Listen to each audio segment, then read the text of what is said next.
جاریہ ماہ ربیع الاول کے تناظر میں جمعیت علماء ہند کریم نگر کی جانب سے جلسہ سیرت النبی اور ختم نبوت ضلع کریم نگر کے مختلف مقامات پر پرجوش انداز میں منعقد کیا جا رہا ہے۔ اس ضمن میں کل رات جامع مسجد مرکز حضورآباد پر جمعیت علماء ہند حضورآباد کے زیر اہتمام مفتی محمد غیاث محی الدین قاسمی صدر جمعیت کی زیر صدارت جلسہ ختم نبوت منایا گیا، جس میں مختلف مقامات سے ہزاروں فرزندان توحید نے گہری عقیدت و حب نبوی صلی اللہ علیہ وسلم سے سرشار ہو کر شرکت کی۔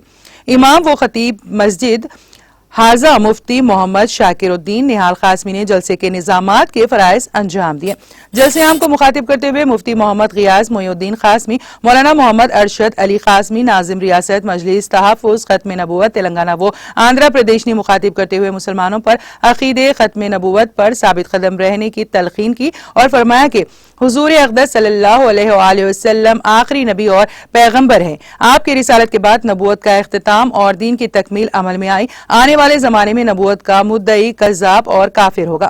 انہوں نے اپنے خطاب میں آنے والی نسلوں کے عقیدے کے تحفظ کے لیے دینی تعلیمات کو حاصل کرنے پر زور دیا اور کہا کہ اب ختم نبوت اور رسالت اور توحید پر ایمان رکھنے سے دنیا اور آخرت میں کامیابی یقینی ہے۔ موجودہ دور کے بیشتر دنیاوی تعلیم کے مدارس طلبہ کو توحید اور ختم نبوت کے عقیدے سے دور رکھنے کے لیے کوشاں ہیں، جس سے دنیا اور آخرت میں خسارہ و گھاٹا ہوگا۔